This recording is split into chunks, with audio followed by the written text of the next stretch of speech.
This story is entitled Sister-in-Law Stole My Skincare, Got Chemical Burns, and Mother-in-Law Blamed Me, so I took legal action. Now they're begging for forgiveness. Hey everyone, before we jump into today's video, I need your help.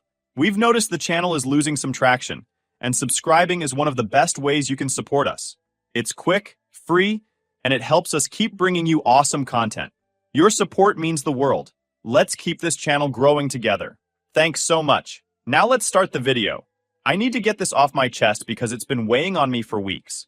My 16-year-old sister-in-law ignored my clear boundary, repeatedly used my prescription skincare without permission, and ultimately gave herself chemical burns. Was I justified in holding her and her family accountable, or was I too harsh? My husband, 28 male, and I, 26 female, finally bought our first house 7 months ago. It's a small but cozy place, nothing fancy.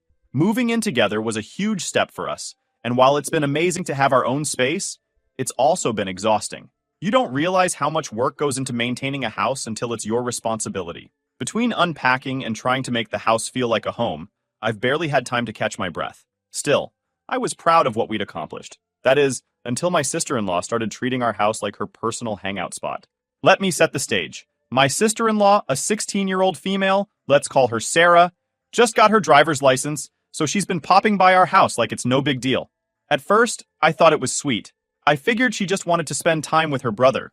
But then it became a lot. She started showing up unannounced, and it felt like every other day she was at our door. Sometimes she wouldn't even knock. She'd just let herself in if the door was unlocked. She'd plop down on our couch, scroll through her phone, and act like she lived there. I tried to brush it off. She's a teenager after all, but it was starting to wear on me. To make matters worse, she has zero concept of boundaries. None. She'll go through our fridge, use our stuff without asking, and take over the TV remote like she owns the place. And it's not just her actions, it's her attitude. She's made these snarky little comments that I can't help but feel are aimed at me. For example, she once joked, "You know my brother is still mine, right?" with this fake sweet smile. I laughed it off at the time, but the more she came over, the more those comments started to pile up. I couldn't tell if she was joking or if she genuinely felt territorial about her brother. Either way, it rubbed me the wrong way. Last Friday was the final straw. She showed up right after dinner and asked if she could stay the night because, in her words, "I just don't feel like being at home." I didn't love the idea, but I also didn't want to be the bad guy. My husband shrugged and said it was fine, so I went along with it. She asked if she could take a shower, and since our guest bathroom isn't fully stocked yet, I told her to use ours. I figured it was no big deal. She'd shower, we'd all watch a movie or something, and she'd go to bed. But it didn't go that smoothly. Now, I'm someone who splurges on hair care and skincare. My hair is a beast to deal with, so I use high-quality products that actually work. My shampoo costs $27, and the matching conditioner isn't cheap either. On top of that, I have a skincare routine that includes a prescription cream for my skin issues. I keep it tucked away in a little pharmacy bag because it's medicated and not something anyone else should use. These products aren't just expensive, they're essential for me. After she showered, I went into the bathroom, and my jaw nearly hit the floor. Half the bottle of my shampoo was gone, the conditioner, practically empty, and my skincare products were scattered across the counter like someone had raided the place. Even my prescription cream had been opened. I was livid. Who does that? I confronted her immediately. I asked her, "Did you use my shampoo and conditioner?" She denied it. Straight to my face, she said no, even though the evidence was right there. I pointed to the empty bottles, and she just shrugged. Then I asked, "Did you use this cream?" "It's a prescription. It's not for other people to use." And again, she denied it. She acted like I was accusing her of something absurd, even though everything on the counter had been moved. I tried to stay calm, but I was so frustrated. I told her, "Look, I'm not mad, but you can't use my stuff, especially not my prescription cream. It's medicated and not safe for you to use. Next time, please bring your own products." Instead of apologizing, she rolled her eyes at me. "It's just a cream," she muttered. "Don't be selfish." Then she walked out of the bathroom like I was the one in the wrong. I couldn't believe it. Here I was, letting her stay the night, use my bathroom, and be comfortable in my home, and she had the audacity to act like I was being unreasonable. I didn't want to make a big scene, so I let it go for the night. She left the next morning without saying much, and I thought that was the end of it. But it wasn't. The next time she came over, completely unannounced again, I noticed something off. I had tucked my products away in a drawer to avoid another incident, but when I went to the bathroom later, they were out on the counter again. The prescription cream had clearly been tampered with, and it's less than before. I knew she'd been using them again, even after I specifically told her not to. At that point, I was done. I didn't confront her right then, because I didn't want to start a fight in the middle of her visit, but I was furious. I felt disrespected in my own home. That night, I told my husband what had been happening. He was sympathetic, but also a little hesitant to confront her. She's just a kid, he said.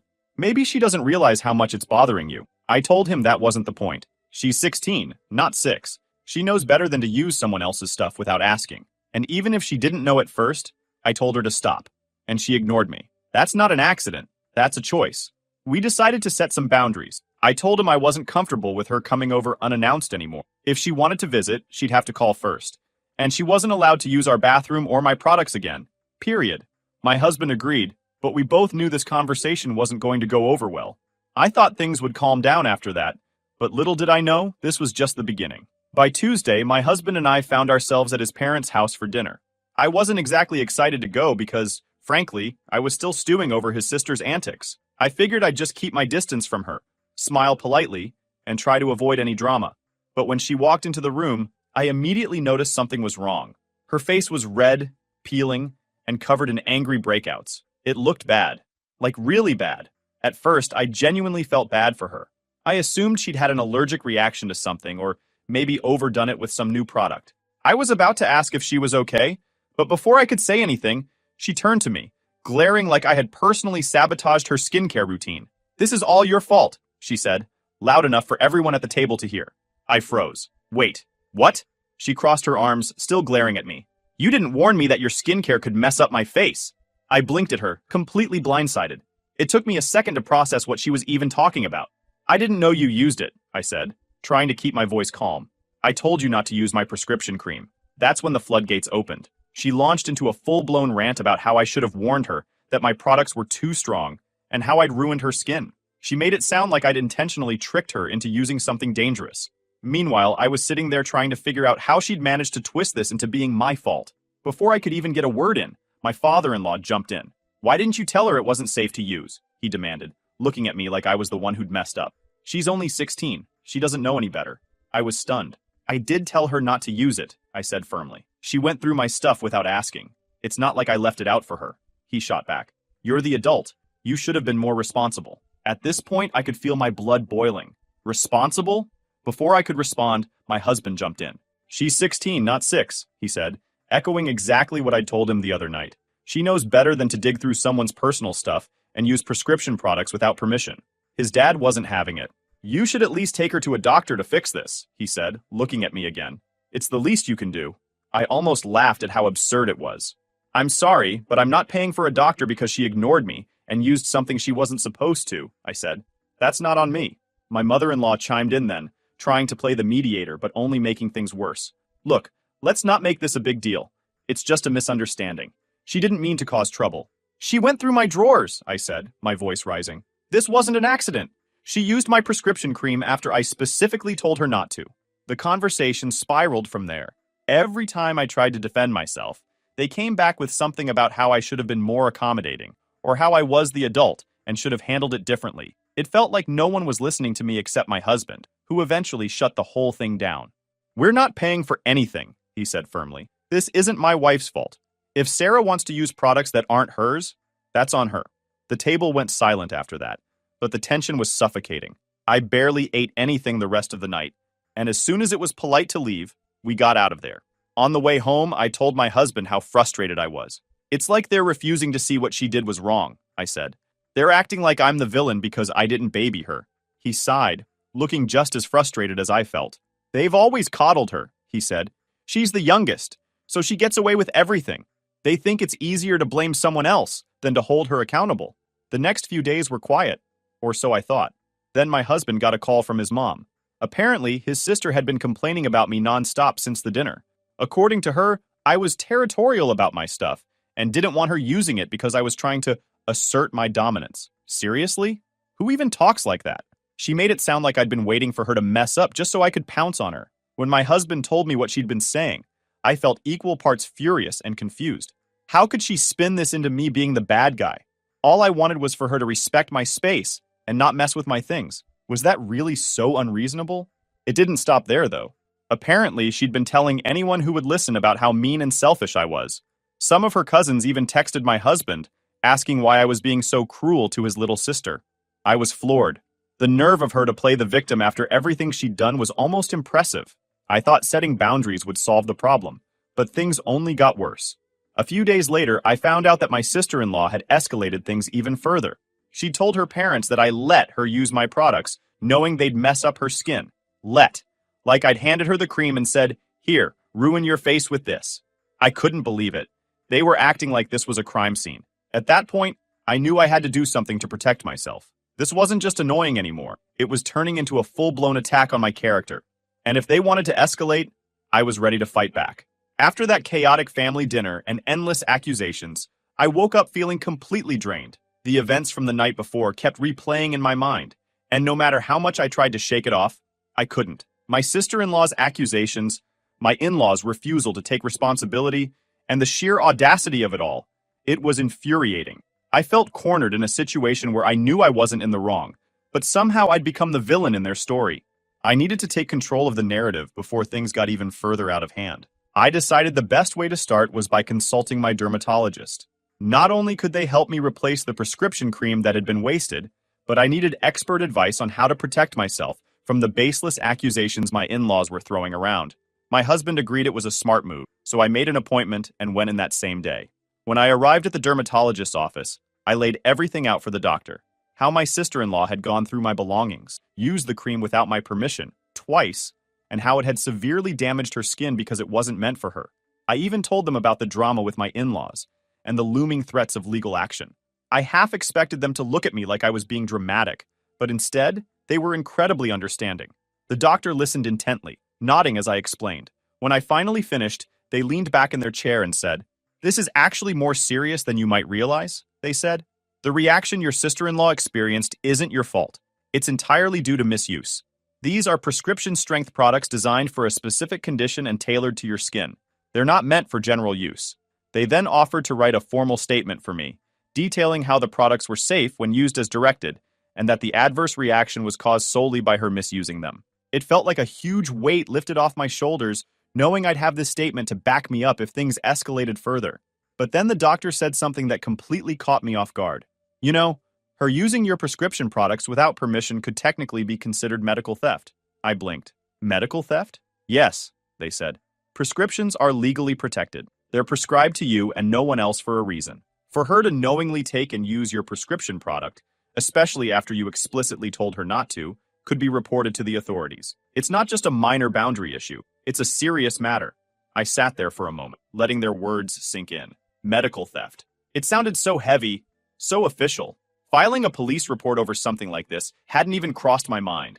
I told the doctor it felt extreme, and they nodded, acknowledging my hesitation. "It might feel extreme, but this isn't just about the products she wasted or the damage to her skin," they said. "It's about protecting yourself. You're already dealing with accusations and potential legal threats, and they are asking you to treat the damage the medication caused, which is not easy too. If they push things further, having this incident on record could protect you." I left the appointment with the statement in hand and a lot to think about. Part of me still felt weird about the idea of filing a report. It wasn't like she'd stolen my credit card or broken into my house, but the more I thought about it, the angrier I got.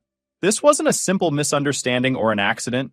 She wasn't some clueless kid who didn't know better. She was 16, perfectly capable of reading labels and understanding boundaries. I'd explicitly told her not to use my prescription cream after the first incident, and she went ahead and did it again. That wasn't ignorance. It was entitlement. Worse, it was dangerous. If her reaction had been more severe, I'd be the one dealing with even bigger consequences. That evening, I sat down with my husband to talk everything through. I showed him the dermatologist's statement and explained what the doctor had said about medical theft. At first, he was hesitant, worried that taking things this far might escalate the situation, but as we talked, he realized we needed to make his family understand the seriousness of their actions. "Maybe confronting them with this will make them back off," he finally said. "They need to know there are consequences, and if this makes them think twice, it's worth it." With his support, we decided to face them head on. With the dermatologist's statement in hand, my husband and I decided it was time to confront his family head on. I wasn't going to let them keep painting me as the villain when all I'd done was try to set boundaries in my own home. We agreed to meet them the next day to have a serious conversation about what had happened and how we planned to move forward. When we walked into his parents' house, the tension was palpable. My sister-in-law was sitting on the couch, her face still a mess, scrolling through her phone like she didn't have a care in the world. My in-laws greeted us with polite but strained smiles, clearly bracing for an argument. "We need to talk," my husband said, his tone leaving no room for debate. We all sat down in the living room, and I could feel my heart pounding in my chest as I pulled out the dermatologist's statement. "We spoke to a dermatologist," I began, my voice steady despite my nerves. "They confirmed that the reaction was caused by misuse of the prescription cream. The products are completely safe when used as directed, but they're not meant for anyone else to use." My mother-in-law opened her mouth to argue. I glanced at my sister-in-law, who refused to make eye contact, before continuing. The dermatologist also pointed out that using someone else's prescription product without permission is considered medical theft. It's not just a matter of boundaries, it's a legal issue. That got their attention. My father-in-law leaned forward, his expression souring. "Are you saying you're going to call the police over this?" he asked sharply. "We're not saying we want to file a report," my husband jumped in, his tone calm but firm. "But we're saying that we could. This isn't just about the damage to her skin. It's about the fact that she went through my wife's personal belongings after being told not to. Twice. That's deliberate. And it's serious." My mother-in-law immediately jumped to her daughter's defense. "She's just a teenager," she snapped. "You're acting like she's some kind of criminal for making a mistake." "She's 16, I replied, keeping my voice even. "Old enough to drive a car, but she can't read a label or understand basic boundaries? She is old enough to understand basic respect for someone else's property. I told her not to use the cream, and she ignored me.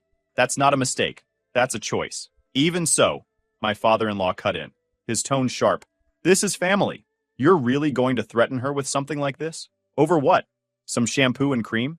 "This isn't about the money," my husband said, cutting off their excuses. "It's about the principle. Sarah knew what she was doing, and instead of owning up to it, she's turned this into a mess where you've been blaming my wife for something that wasn't her fault. If you keep pushing this narrative, we'll do what we need to protect ourselves." My sister-in-law, who had been silent until now, finally spoke up. "I didn't mean for it to get this bad," she said, her voice shaky, though her words felt rehearsed. "I just thought it would be fine. I didn't know it would cause all of this." Her tone made it sound like she was the victim, and I couldn't hold back anymore. "You didn't know," I said, incredulous. "I told you not to mess with our stuff. I tucked my things away and you still went digging through them. Twice. And now you're trying to act like this is my fault because your skin reacted? How is that fair?" "It's not like I was trying to hurt anyone," she said defensively, but I cut her off. "No, you weren't trying to hurt anyone. You were just being reckless and entitled. And now, instead of owning up to what you did, you've been spreading lies about me to the family and trying to make me the bad guy. That's not okay." Sarah looked away, clearly uncomfortable, while my mother-in-law opened her mouth to argue, but seemed to think better of it. I could tell his parents didn't know how to respond. For the first time, they seemed to realize just how serious this situation had become. After a long, heated discussion, we left their house with no real resolution. My in-laws refused to fully acknowledge their daughter's actions, but they also seemed rattled by the possibility of us filing a report. My sister-in-law didn't apologize, but she didn't say anything else either. It was clear that she knew she'd gone too far, even if she didn't want to admit it. As we drove home, my husband sighed, breaking the silence. "They're not going to change," he said, his voice heavy. "But at least now they know we're serious." The confrontation hadn't been easy, but it had been necessary, and whether or not they accepted responsibility, we'd made it clear that we weren't going to be pushed around anymore. Later that evening, just as I was finally starting to relax, there was a knock at the door. My husband and I exchanged a look. It was late, and we weren't expecting anyone. When I opened the door, there stood my sister-in-law. Her face was blotchy and red, not from the peeling anymore, but from crying. She looked miserable, a far cry from the smug teenager who had rolled her eyes at me just days ago. She didn't waste any time. "Can I come in?" she asked quietly, her voice shaking. I stepped aside, unsure of what she was planning, but I wasn't about to have this conversation on the front porch. My husband stayed nearby, leaning against the kitchen counter, his arms crossed, watching the scene unfold. As soon as she stepped into the living room, she started crying again. "Please," she said through choked sobs, "please don't file the police report. I didn't mean for any of this to happen. I didn't think it would get this bad." I stayed silent, letting her talk. She went on, saying she didn't want her parents to know how serious things had gotten and that she was willing to pay me back for the wasted products if I'd just let it go. "I'm sorry, okay?" she pleaded. Her words made me pause, but not for the reason she probably hoped. It wasn't the apology or the promise to pay me back. It was the way she framed it. "Don't ruin my life over this. It wasn't about taking responsibility for her actions or even acknowledging what she'd done.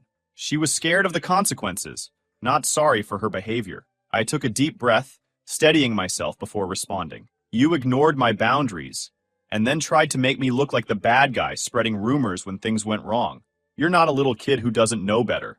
You knew exactly what you were doing, and now you're facing the consequences of that. She started crying louder, practically wailing, trying to make it impossible for my husband to ignore her.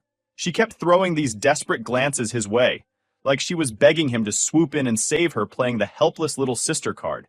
When it became clear that he wasn't going to back her up, she lost it. She turned to him, yelling, "She's ruining everything! She's a bitch and you should leave her!" That was it. The little bit of patience I had left snapped. "Are you kidding me right now?" I shouted, cutting through her theatrics. "You come into my house, go through my things, lie to everyone, try to ruin my reputation, and now you're standing here calling me a bitch? In my own home?" My voice was shaking with anger, but I didn't care. I wasn't about to let her manipulate the situation any longer. She opened her mouth to say something, but I didn't give her the chance. "You're not the victim here.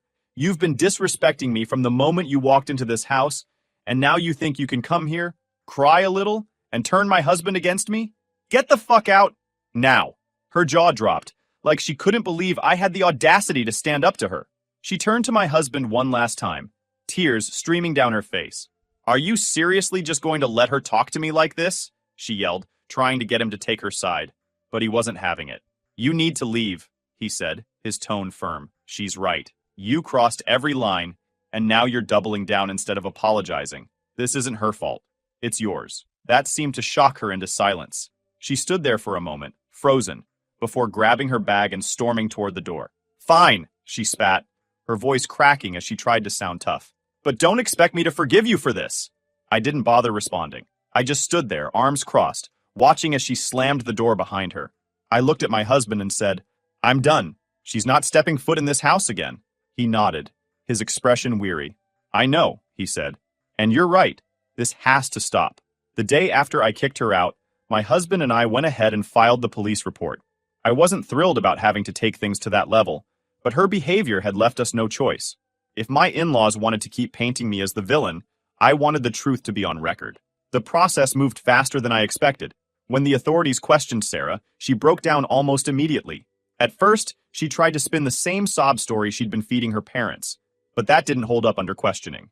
Eventually, she cracked and admitted everything. She confessed that she'd deliberately gone through my drawers, ignored my warnings, and used my prescription products, twice. Then came the part that stung the most. She outright admitted that she did it just to piss me off. Her confession made everything clear-cut. The authorities determined that her actions were deliberate, which meant she, and by extension, her parents, could no longer argue that it was some harmless accident. They ruled that her parents were financially responsible for repaying the cost of the wasted prescription products, the fines for medical misuse, and even the dermatologist's fees I'd incurred to fix the mess she caused. I thought this would finally be the wake-up call they needed. Surely, after hearing their daughter admit she'd done all of this on purpose, they'd realize how wrong they'd been to defend her. I thought they'd apologize and try to make amends, but nope. They insisted that I was the one in the wrong. They didn't even make an effort to apologize or repair the damage their daughter had caused. Instead, they stopped talking to me altogether, acting as if I was the problem. My husband stood by me through it all, but I could see how much it hurt him to have his relationship with his parents strained like this. They refused to accept that he had made the decision to stand up for me, and instead accused me of manipulating him into taking my side.